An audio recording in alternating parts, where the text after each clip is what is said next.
사도신경으로 우리의 신앙을 하나님 앞에 고백합니다. 전능하사 천지를 만드신 하나님 아버지를 내가 믿사오며 그 외아들 우리 주 예수 그리스도를 믿사오니 이는 성령으로 잉태하사 동정녀 마리아에게 나시고 본디오 빌라도에게 고난을 받으사 십자가에 못 박혀 죽으시고 장사한 지 사흘 만에 죽은 자 가운데서 다시 살아나시며 하늘에 오르사 전능하신 하나님 우편에 앉아 계시다가 저리로서 산 자와 죽은 자를 심판하러 오시리라. 성령을 믿사오며 거룩한 공회와 성도가 서로 교통하는 것과 죄를 사하여 주시는 것과 몸이 다시 사는 것과 영원히 사는 것을 믿사옵나이다. 아멘.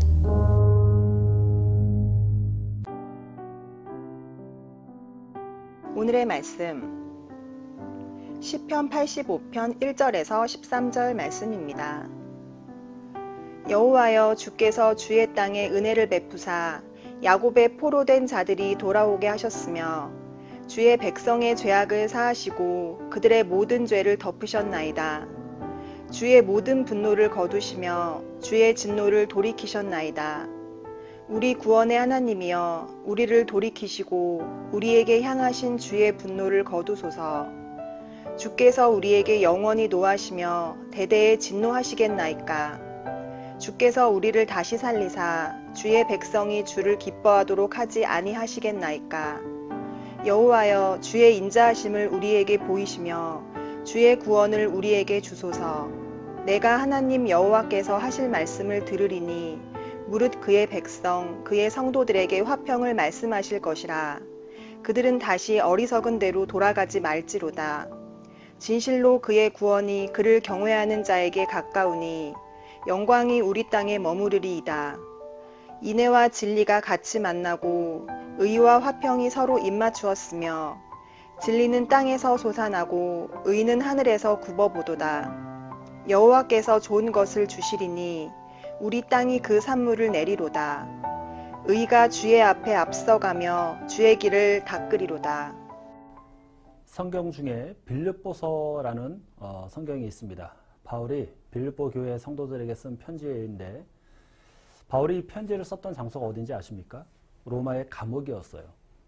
감옥에 갇힌 바울이 빌립보 성도들에게 편지를 쓰면서 이렇게 권면을 합니다. 주 안에서 항상 기뻐하라. 내가 다시 말하노니 기뻐하라. 어느 누가 감옥에 있으면서 기뻐할 수 있겠으며 또 행복을 느낄 수 있겠습니까? 더욱이 바울이 이 감옥에 갇힌 이유가 무엇입니까? 예수 그리스도를 증거했기 때문이에요. 그런데 바울이 빌립보 성도들에게 하는 말이 주 안에서 기뻐하라 라고 말을 하고 있어요. 그러니까 어떻게 보면 바울이 지금 힘든 상황에 놓여 있는 것, 감옥이라는 곳에 갇혀 있는 그 이유가 바로 예수님 때문인데, 오히려 바울은 그 예수님을 믿고 그 예수님 안에서 기뻐하라 라고 말을 하고 있는 것이죠. 또 구약에 보면 하박국이 있어요. 하박국 선지자가 이런 고백을 합니다. 무화과 나무가 무성치 못하며 포도나무에 열매가 없으며 감람나무에 소출이 없으며 밭에 식물이 없으며 우리의 양이 없으며 외양간에 소가 없을지라도 나는 여호와로 인해 즐거워하며 나의 구원의 하나님으로 인해 기뻐하리로다. 아무것도 가진 것이 없으면서 어떻게 기뻐할 수 있겠습니까? 바울과 이 하박국 선지자를 통해서 우리가 알 수 있는 비결이 있어요. 이 세상의 것을 내가 가득 채운다라고 해서 만족이 오는 것이 아니라, 거기서 기쁨이 오는 것이 아니라 하나님 안에 거하고 하나님께 구원을 받았다라는 그 사실만으로 기쁨이 온다라는 사실을 저와 여러분은 반드시 기억해야 될 줄로 믿습니다. 자, 우리가 오늘 읽은 시편 85편은 유다 민족이 바벨론 포로에서 해방된 사건을 배경으로 하고 있어요. 그러니까 바벨론에서의 포로 생활을 마치고 예루살렘 이 고국으로 돌아오는 그 기쁨을 이스라엘 백성들은 누리고 있어요. 그런데 사실 고향 땅으로 딱 돌아왔을 때 그 현실은 녹록지가 않습니다. 왜 그럴까요? 이미 그들의 고국 예루살렘은 폐허가 되어 있었기 때문이에요. 성벽을 재건해야 했습니다. 문도 만들어야 되겠죠. 그리고 그들이 여호와 하나님을 예배했던 성전이 무너졌어요. 그 무너진 성전도 재건을 해야 했습니다. 그리고 자신들이 거처도 마련을 해야 될 것이고 그 밭에 밭을 읽어야 또 씨앗을 뿌려야 양식을 거둘 수가 있겠죠. 그런데 아무리 빨리 열매를 거둔다라고 해서 반년이라는 시간이 필요할 것이고 집을 짓고 성전을 짓고 성벽을 재건하는 일들이 얼마나 힘이 들겠습니까? 그러니 포로에서 돌아는 왔지만 그들의 삶은 어떻게 보면 더 힘들고 더 각박해진 거예요. 해방의 기쁨은 잠시뿐이고 이제는 실제적인 그 삶의 괴로움이 남아 있었던 것입니다. 그때 구원받은 이스라엘 백성들은 어떠한 모습을 취해야 될까요? 먼저는 하나님의 은혜를 기억하고 감사해야 했습니다. 우리 본문 1절 같이 한번 읽어보도록 할게요. 본문 1절입니다. 시작. 여호와여 주께서 주의 땅에 은혜를 베푸사 야곱의 포로된 자들이 돌아오게 하셨으며 주의 백성의 죄악을 사하시고 그들의 모든 죄를 덮으셨나이다. 셀라. 아멘. 이스라엘 백성들이 바벨론의 포로에서 해방된 것이 누구 덕이죠? 여호와 하나님의 덕이었어요. 힘들고 고된 그 포로기에서 구원하여 주신 분이 바로 여호와 하나님이셨습니다. 그러니까 이스라엘 백성들은 누구보다 그 바벨론에서의 포로로서의 그 해방을 간절히 원했을 거예요. 자유를 빼앗긴 그들의 삶에 자유가 회복되는 것을 간절히 원했을 겁니다. 그러한 이스라엘 백성들에게 하나님께서는 구원해 주셨어요. 그들에게 자유를 주셨습니다. 비록 그들의 땅은 폐허가 되었지만 그래서 다시 힘들게 재건을 해야 했지만 이제 이스라엘 백성들은 포로가 아닌 자유민의 신분이었기 때문에 그들에게 그 자유를 주신 은혜를 주신 그 하나님의 은혜를 기억하며 감사해야 했던 것이죠. 사랑하는 성도 여러분, 오늘날을 사는 저와 여러분도 마찬가지입니다. 가진 것이 없고 배운 것이 없고 되는 일이 없다 할지라도 하나님께서 저와 여러분에게 베푸신 그 은혜들은 분명히 있는 줄로 압니다. 그 은혜들을 기억할 때 감사할 수 있는 것이죠. 그런데 오늘날 많은 성도들이 이 입술에서 감사가 사라진 이유가 무엇인지 아십니까? 하나님께서 자기에게 베풀어 주신 그 은혜, 그 구원의 은혜를 새까맣게 잊고 있다라는 것이죠. 여러분, 자녀가 부모에게 대들고 부모를 업신여기고 공경하지 않는 이유가 무엇인지 아십니까? 자기가 부모에게 받은 은혜가 없다라고 생각하기 때문이에요. 부모가 자신들에게 베풀어 준 그 사랑을 잊어버렸기 때문이에요. 그래서 툭하면 뭐라고 합니까? 엄마가 내게 해준 게 뭐가 있어요? 아빠가 내게 해준 게 뭐가 있어요? 라고 그렇게 이야기를 하잖아요. 하지만 부모가 베푼 사랑과 은혜를 기억하는 자녀들은 부모에게 감사할 수밖에 없는 것입니다. 성도들도 마찬가지죠. 하나님께서 베풀어 주신 그 구원의 가치를 알고 그 은혜를 기억하는 자들은 내가 지금 가진 것이 없어도 성공하지 못했어도 내 몸이 좀 아파도 하나님께 감사할 수 있는 줄로 믿습니다. 이러한 모습이 구원받은 성도들, 구원받은 하나님의 백성들의 바른 모습이다라는 것을 꼭 기억하시길 바라요.